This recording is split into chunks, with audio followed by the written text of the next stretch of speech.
Think about your kitchen for a moment. The heart of your home, where meals are prepared, where family gathers, where nourishment begins. In biblical times, salt wasn't just a seasoning. It was a covenant symbol, a preserver, and a purifier. God even called his people to be the salt of the earth. Matthew 5 verse 13. So what if you took a small bowl of salt and placed it in your kitchen? Not as superstition, but as a faith declaration. A reminder that just as salt preserves food, God preserves and multiplies what you have.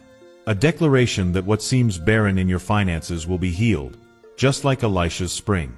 In 2 Kings 2 verses 19 to 22, the prophet Elisha took salt, threw it into a poisoned spring, and the waters were healed. That same salt carried divine power to transform what was barren into something life-giving. And believe it or not, this same principle can apply to your finances.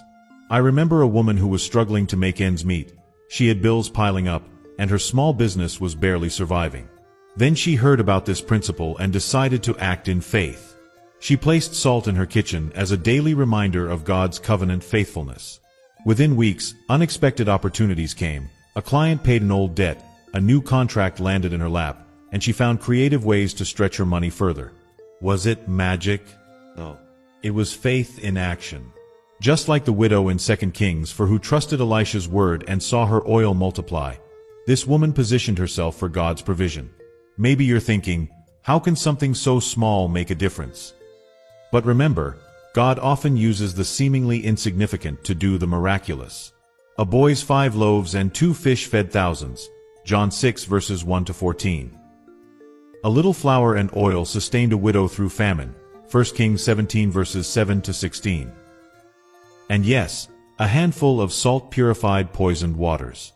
Your faith, no matter how small, activates God's power. So why not try it?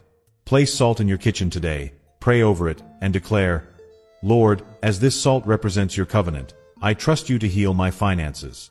Turn my lack into abundance, my scarcity into overflow. Then watch with expectation. Because when we align our actions with God's word, blessings follow. Get ready. Your breakthrough is closer than you think. Now listen to these important points. Placing salt in your home as a sign of faith is a powerful spiritual act. But true prosperity comes when we combine faith with practical wisdom. Proverbs 21 verse 5 tells us, "The plans of the diligent lead to profit as surely as haste leads to poverty."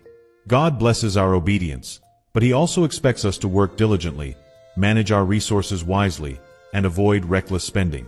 Just as Joseph stored grain during years of abundance to prepare for famine, Genesis 41, we must cultivate discipline, living below our means, saving consistently, and avoiding unnecessary debt. Financial freedom doesn't happen by chance. It's built through intentional choices that honor God's principles. At the same time, we must remember that wealth isn't just for our own comfort.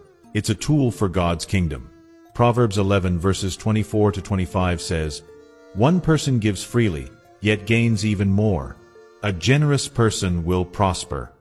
When we work hard, save wisely, and give cheerfully, we position ourselves for God's supernatural increase. The salt in your home is a reminder of His covenant, but your daily habits determine whether you're ready to receive and steward His blessings.